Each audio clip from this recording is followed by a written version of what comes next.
ಯಾಕೆಂದ್ರೆ ಈಗಾಗಲೇ 3 ವರ್ಷ ಕಾಂಗ್ರೆಸ್ನ ಆಡಳಿತ ಕಳೆದೋಗಿದೆ. ಕೇವಲ 2 ವರ್ಷಗಳು ಬಾಕಿ ಇರ್ತಕ್ಕಂಥದ್ದು.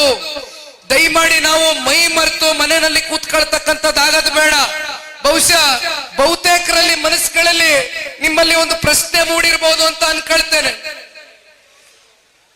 ನಾವಿವತ್ತು NDA ಮಿತ್ರಕೂಟದ ಅಲಯನ್ಸ್ ನಲ್ಲಿ ಇದ್ದೇವೆ.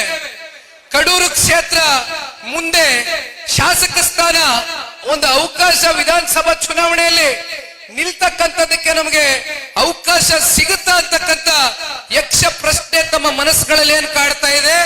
ದಯವಿಟ್ಟು ಅದನ್ನ ನೀವು ಹೊರಗಡೆ ಇಡಿ. ಅದರ ಬಗ್ಗೆ ನೀವು ಹೆಚ್ಚಾಗಿ ತಲೆ ಕೆಡಿಸ್ಕೊಳ್ಬೇಡಿ. ಯಾಕೆ ಒಬ್ಬ ನಿಖಿಲ್ ಕುಮಾರಸ್ವಾಮಿ ಇಡೀ ರಾಜ್ಯಾದ್ಯಂತ ಇವತ್ತು 70ಕ್ಕೂ ಹೆಚ್ಚು ಕ್ಷೇತ್ರಗಳು ಪ್ರವಾಸ ಮಾಡ್ತಾ ಇದ್ದಾನೆ ಅಂದ್ರೆ ಯಾವುದೋ ಚುನಾವಣೆಗೋಸ್ಕರ ಇವತ್ತು ನಾನು ಬಂದು ನಿಮ್ ಮುಂದೆ ನಿಂತಿಲ್ಲ. ಯಾವತ್ತೂ ಕೂಡ ಜನತಾದಳ ಪಕ್ಷ, ಬಹಳ ಜನ ಹೇಳ್ತಾರೆ ಜನತಾದಳ ಪಕ್ಷ ಒಂದು ಸಣ್ಣ ಪಕ್ಷ, ಒಂದು ಪ್ರಾದೇಶಿಕ ಪಕ್ಷ ಅಂತ ಅಪಹಾಸ್ಯವನ್ನ ಮಾಡ್ತಕ್ಕಂಥದ್ದು, ಅವಹೇಳನಕಾರಿಯಾಗಿ ಚರ್ಚೆ ಮಾಡ್ತಕ್ಕಂಥದ್ದು ಸದನದಲ್ಲೂ ಕೂಡ ನೋಡಿದ್ದೇವೆ.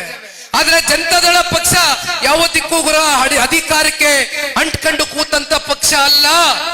ಜನತಾದಳ ಪಕ್ಷ ಕನ್ನಡ ನಾಡಿನ ಜನತೆಯ 7.5 ಕೋಟಿ ಕನ್ನಡಿಗರ ಧ್ವನಿಯಾಗಿ ಇಲ್ಲಿಯವರೆಗೂ ಕೂಡ ಕೆಲಸ ಮಾಡ್ಕೊಂಡು ಬಂದಿದೆ. ಹಾಗಾಗಿ ನಾನು ನಿಮ್ಮೆಲ್ಲರಲ್ಲೂ ಕೈ ಜೋಡಿಸಿ ಮನವಿ ಮಾಡ್ತಕ್ಕಂಥದ್ದು, ಇವತ್ತು ಸಂಘಟನೆಯ ಚತುರ ಬೋಜಣ್ಣ ಅವರು ಇಲ್ಲಿ ಕೂತಿದ್ದಾರೆ. ಬಾಲಣ್ಣ ಅವರು ಮಾತಾಡ್ಬೇಕಾದ್ರೆ ಹೇಳ್ತಾ ಇದ್ರು ಬೋಜಣ್ಣ ಅವ್ರ ಬಗ್ಗೆ, ಬೋಜಣ್ಣ ಅವರ ಮನೆತನದ ಬಗ್ಗೆ ನಾನು ಒಂದೆರಡು ಮಾತಾಡ್ಲೇಬೇಕು. ಬೋಜಣ್ಣ ಅವರ ತಂದೆ ಲಕ್ಷ್ಮಯ್ಯನವರು ಇವತ್ತು ನಮ್ಮ ಜೊತೆ